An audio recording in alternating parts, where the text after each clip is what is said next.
സാറേ, ഇറാന്റെ നില അത്ര ശക്തമാണോ? ഒരു യുദ്ധത്തിനുള്ള ബലം ഇപ്പോൾ ഇറാനുണ്ടോ? അല്ല, ഇറാൻ പൊതുവേ വളരെ ദുർബലമാണല്ലോ. കാരണം ആ ഇറാൻ്റെ സാമ്പത്തിക രംഗത്തുള്ള തകർച്ചയുടെ ഫലമായിട്ടാണ് അവിടുത്തെ ജനങ്ങൾ ഭരണകൂടത്തിനെതിരായിട്ട് അതിശക്തമായിട്ട് രംഗത്ത് വന്നത്. അതിന് അമേരിക്കയുടെയും ഇസ്രായേലിൻ്റെയും എല്ലാവിധ പിന്തുണയും ഉണ്ടായിരുന്നു എന്നുള്ളത് വേറെ കാര്യം. പക്ഷേ ജനങ്ങൾ അസംതൃപ്തരാണ് ഇറാൻ്റെ ഭരണകൂടത്തിൻ്റെ നടപടികളെന്ന് പറഞ്ഞാൽ ഈ എണ്ണ ഉൽപ്പന്നങ്ങൾക്കെതിരായിട്ടുള്ള ഉപരോധങ്ങൾ വന്നുപോയിട്ട് എണ്ണയെ ആശ്രയിച്ച് നിൽക്കുന്ന ഒരു സമ്പദ് വ്യവസ്ഥ സ്വാഭാവികമായിട്ടും ജനങ്ങളുടെ ആഗ്രഹങ്ങൾ നിറവേറ്റാൻ കഴിയാതെ വരും. അങ്ങനെ വരുമ്പോൾ സ്വാഭാവികമായിട്ടും ജനങ്ങൾക്ക് ഇത് അവർക്ക് അവരുടെ നിത്യേനയുള്ള അവരുടെ ആഗ്രഹങ്ങൾ നടക്കണം, അവരുടെ ആവശ്യങ്ങൾ നടക്കണം. അത് നടക്കാതെ വരുമ്പോൾ ജനങ്ങൾ ഭരണകൂടത്തിനെതിരായിട്ട് പ്രതികരിക്കും.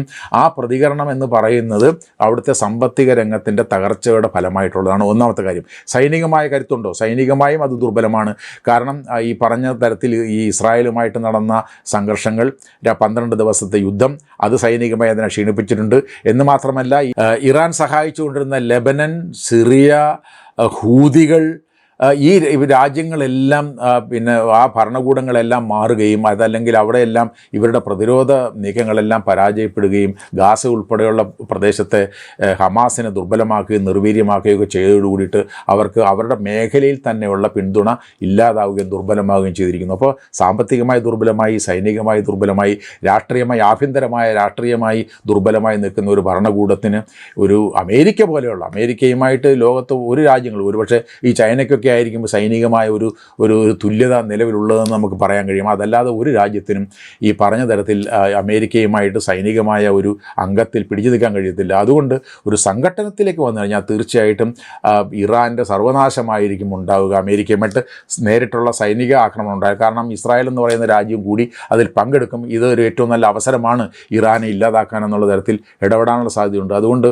ഈ സൈനികമായ ഒരു ഏറ്റുമുട്ടലിലേക്ക് ഇറാൻ കടന്നാൽ അത് ഇറാനെ സംബന്ധിച്ച് ആത്മഹത്യാപരമായിരിക്കും എന്നുള്ളതാണ് എൻ്റെ വിലയിരുത്തൽ.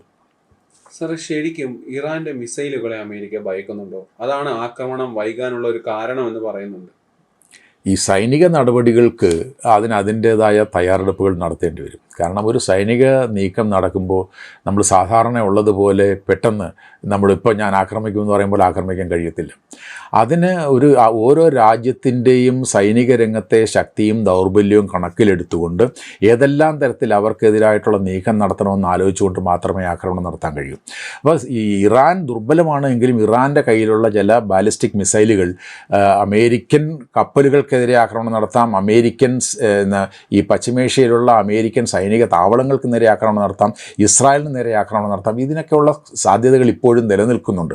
അപ്പോൾ അതുകൊണ്ട് ഇങ്ങനെയുള്ള സാധ്യതകൾ കൂടി നിലനിൽക്കുന്നതുകൊണ്ടാണ് ഏറ്റവും വലിയൊരു അമേരിക്കൻ വിമാനവാഹിനി കപ്പലായ എബ്രഹാം ലിങ്കണോടൊപ്പം തന്നെ അതിനേക്കാൾ ലോകത്തിലെ തന്നെ ഏറ്റവും വലിയ വിമാനവാഹിനി കപ്പലായിട്ടുള്ള ജെറാൾഡ് ഫോർഡിനെ കൂടി USS ജെറാൾഡ് ഫോർഡിനെ കൂടി ഈ പശ്ചിമേഷ്യൻ മേഖലയിലേക്ക് അയക്കുന്നത്. എന്ന് പറയാൻ എൻ്റെ അർത്ഥം ഒരു കാരണവശാലും ഒരു സൈനിക നീക്കം അമേരിക്ക നടത്തിയാൽ പരാജയപ്പെടാൻ പാടില്ല എന്ന വിലയിരുത്തൽ കൂടി അമേരിക്കൻ ഭരണകൂടം നടത്തുന്നതുകൊണ്ടാവണം ഇത്തരം ഒരു നീക്കം നടത്തിക്കുന്നത്. ഞാൻ നേരത്തെ സൂചിപ്പിച്ച പോലെ 19ഓളം അമേരിക്കയുടെ സൈനിക താവളങ്ങൾ നിലനിൽക്കുന്ന പ്രദേശത്ത് അതിന് പുറമെ 2 വിമാനവാഹിനി കപ്പലുകളും അതോടൊപ്പമുള്ള കപ്പലുകളും സേനയും എല്ലാം കൂടെ വരുമ്പോൾ തീർച്ചയായിട്ടും അങ്ങനൊരു സൈനിക നീക്കം ആവശ്യമാണെങ്കിൽ ഒരു കാരണവശാലും അമേരിക്കയെ പോലുള്ള രാജ്യത്തിന് പരാജയപ്പെടാൻ പാടില്ല.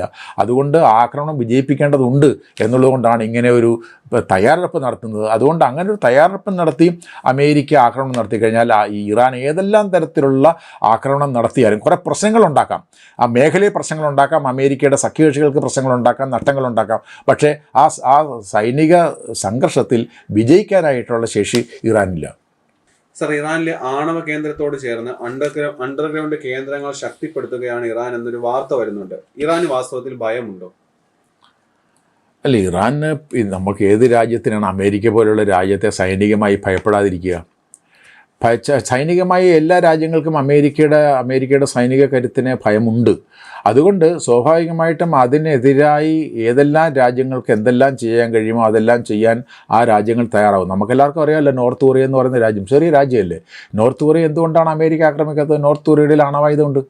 അപ്പോൾ സ്വാഭാവികമായിട്ട് അതായത് അമേരിക്ക ഈ ട്രംപിൻ്റെ നേതൃത്വത്തിൽ അമേരിക്ക ആഗോളതലത്തിൽ നടത്തിക്കൊണ്ടിരിക്കുന്ന ഈ സൈനികമായ ആക്രമണങ്ങൾ തീർച്ചയായിട്ടും രാജ്യങ്ങളെ നയിക്കുന്ന രഹസ്യമായിട്ടെങ്കിലും ആണവായുധം വികസിപ്പിക്കുന്നതിനായിരിക്കും. അതാണ് ഇതിൻ്റെ ഒരു അപകടം.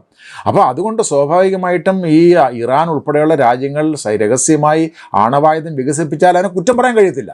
കാരണം ആണവായുധമില്ല. അതായത് ഒരു രാജ്യം എങ്ങനെ ഭരിക്കപ്പെടണം, ഒരു രാജ്യത്തിന് കാര്യങ്ങൾ തീരുമാനിക്കാനുള്ള അവകാശം ആ രാജ്യത്തിന് മാത്രമാണ്. അതാണ് ഈ ലോകരാഷ്ട്രീയ ഇത് കണക്ക് നിലനിൽക്കുന്നതിൻ്റെ അടിസ്ഥാനം അതാണ്. ഒരു സ്വതന്ത്ര പരമാധികാര രാജ്യമുണ്ടെങ്കിൽ ആ പരമാധികാര രാജ്യത്തിൻ്റെ ആഭ്യന്തര വിദേശ നയങ്ങൾ തീരുമാനിക്കാനുള്ള അവകാശം ആ രാജ്യത്തിനുള്ളതാണ്. അതിനെ ചോദ്യം ചെയ്യുന്ന എല്ലാ തരത്തിലുള്ള അന്തർദേശീയ മര്യാദകളെയും ലംഘിക്കുന്ന ഒരു കാടൻ ഭരണാധികാരിയായിട്ട് ഒരു ബാർബേറിയൻ ഭരണാധികാരിയായിട്ട് ട്രംപ് മാറി. അപ്പോൾ അങ്ങനെയുള്ള ഈ എല്ലാ തരത്തിലുള്ള ആയുധങ്ങളും കൈവശം വെച്ചുകൊണ്ട് ഈ കുരങ്ങൻ്റെ കൈ പൂമാല കിട്ടിയതുപോലെ എല്ലാ കണ്ണിൽ കാണുന്ന മുഴുവൻ രാജ്യങ്ങളെ ആക്രമിക്കും, ഞാൻ